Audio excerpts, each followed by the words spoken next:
started the show, amplifying Indigenous voices, especially to a cause like this one. This ties us together as Indian people. This movement is much bigger than any of us could ever fathom that would have gotten to this point. It's the work of our ancestors and the generations before us, starting this work, showing us how it's supposed to be done, through culture, through safety, through tradition, through our regalia, through our songs, through our dance. Continuing this work and carrying it for our future generations. I've come to a point in my journey with this advocacy that I will probably not see resolution to this issue.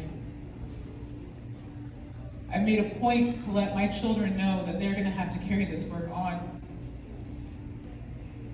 I've let my son know that it's gonna be his responsibility to pick up what I can't anymore.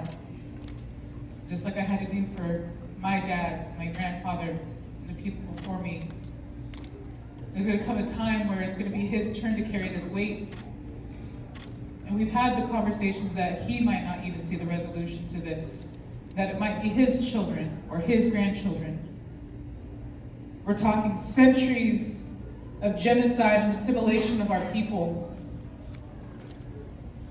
But it's things like this, rooms and spaces like this, that are cultivating that change for our people. It's a harsh truth that our people live every single day. These are stories that we're all telling and that we're sharing.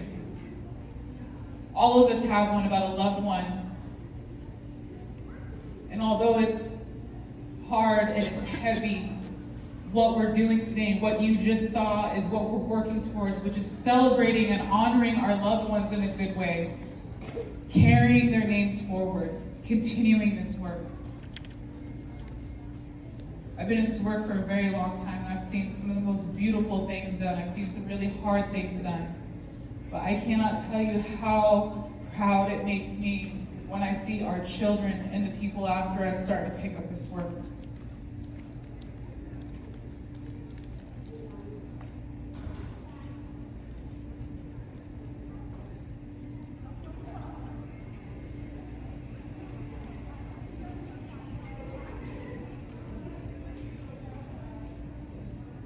As we approach this time last year, I am doing everything in my spirit to keep pushing forward as Priscilla would want me to.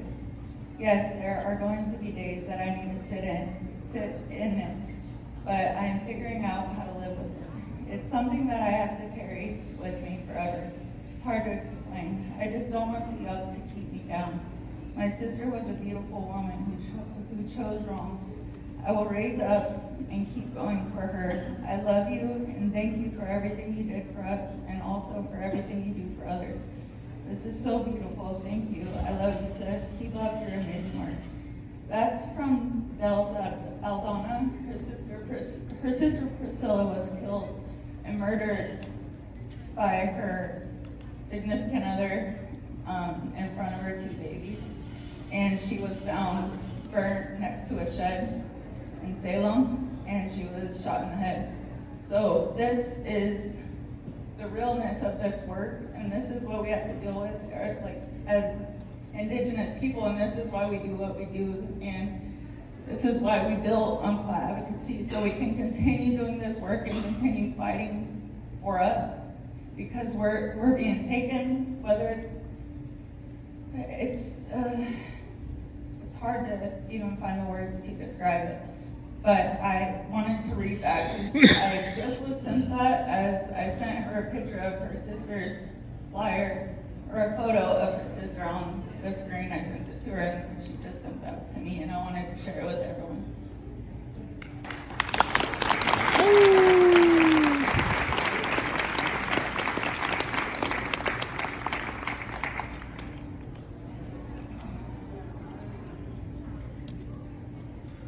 It's really important to speak up. You can't stay silent forever, especially on certain subjects like this. It's important to have a voice, not only for the adults, but the youth can also have a voice.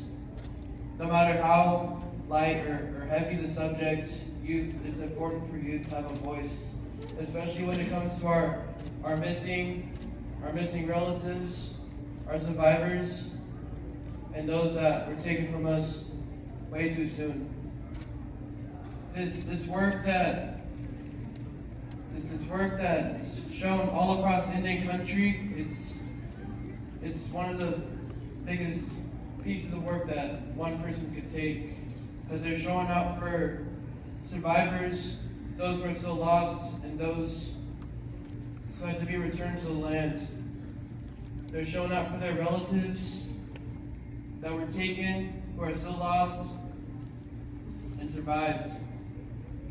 They show out for their friends, relatives who were lost, are still missing, taken too soon, or are survivors.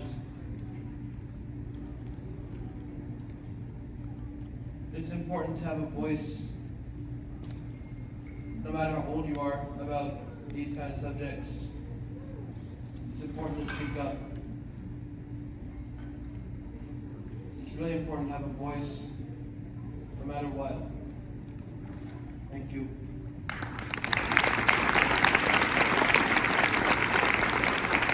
Thank you, Abraham. At this time, I would like to ask for all of our audience to please go ahead and take a stand with me and rise to your feet. I'd like for you to take your right hand and place it on your chest, taking in a deep breath and exhaling. We place our hand over our heart to remember the love that we have to give to ourselves, the time that we have to take out for ourselves to take care of ourselves. It is not selfish. We have to remember to uplift ourselves, take care of ourselves, honor ourselves, and celebrate ourselves in whatever way that looks like. We take that right hand and we make a fist.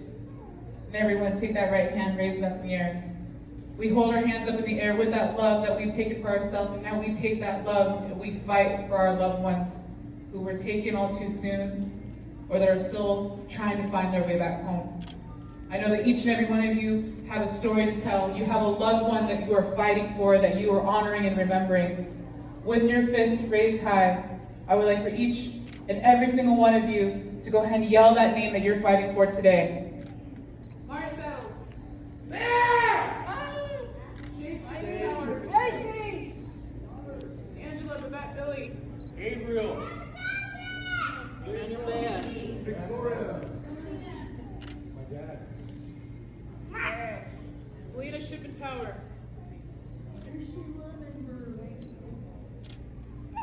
Jeremiah Johnson. Uppity Bustle. Emily Risling. Chick White. Heather Haller. Vanessa Gillen. Emily Pike. Next Benedict.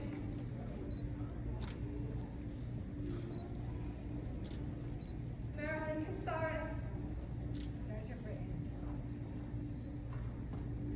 All of these names. It can be sad, it can be heavy, but altogether it makes it that much lighter. And what makes us beautiful as Indian peoples are voices of our ancestors, our elders, and our children.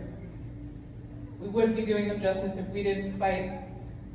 So on the count of 3, and a huge thank you to Foxfire for providing this space just like this with your designs and the movement. I want everyone to give their loudest war cry, because that's how we celebrate and honor our loved ones. They will never be forgotten. 1, 2, 3.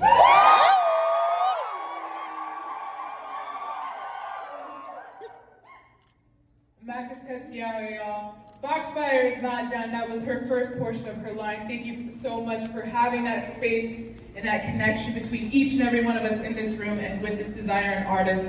Thank you so much. That was absolutely beautiful. She still has so much more to show you. DJ, let's play that song.